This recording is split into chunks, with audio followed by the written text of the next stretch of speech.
Hello, my name is Niki Ashton. I'm a Member of Parliament here in Canada and a proud Fellow of the Sanders Institute. International Women's Day is a day of celebration. It is also a day rooted in struggle. International Women's Day is rooted in the struggle of women garment workers who organized and fought back against exploitative working conditions. On International Women's Day, we are reminded that our struggle for equality is connected to struggles around the world. And we are also reminded that solidarity is key, and international solidarity is necessary in moving forward. The struggles of women, Indigenous peoples, the LGBTQ+ community, Black, racialized immigrant communities, the struggles of the labor movement, of the climate justice movement are all connected. The common thread is the pursuit of justice. In 2023, we must recognize two things. First, that the reality we face didn't just happen.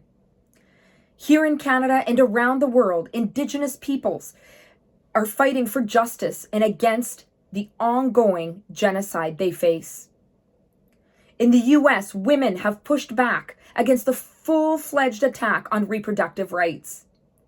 In the UK, in France, workers have taken unprecedented labor action, national strikes fighting against aggressive austerity and privatization and the rolling back of workers' rights.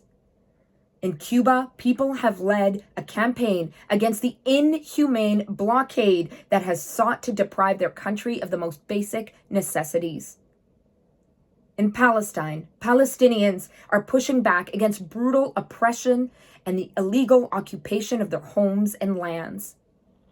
This didn't just happen. It is not by accident that this degree of injustice exists in our communities, in our countries, and around the world. It is not by accident that some are targeted more than others. It is the result of a system that puts profit ahead of people and our planet.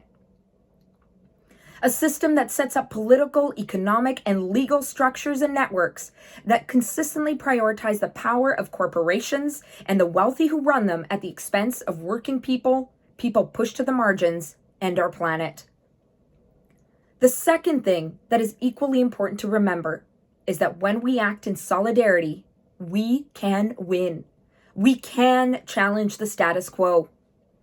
Look at the Brazilian elections, where the people, grassroots movements, from the labor movement to Indigenous peoples and many more organized and mobilized to re-elect President Lula and push a progressive vision of their country after years of a brutal far-right government.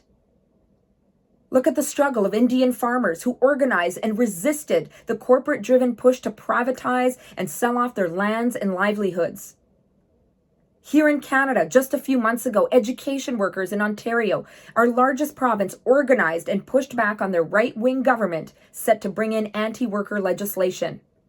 And instead, they got them back to the negotiating table and won.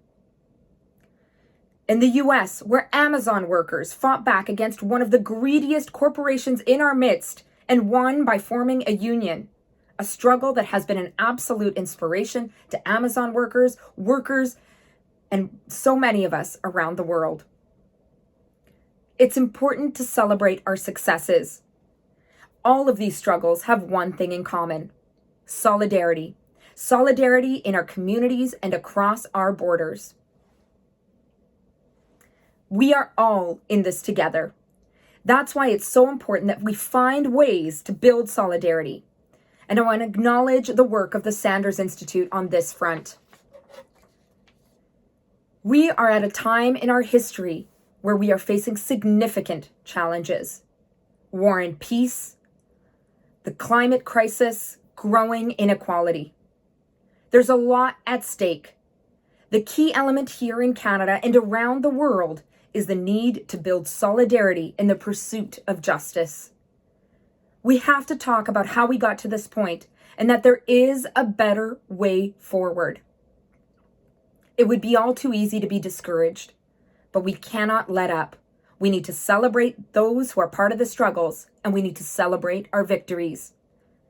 On this International Women's Day, and as we look at 2023 and beyond, I think of the words of two people who inspire me.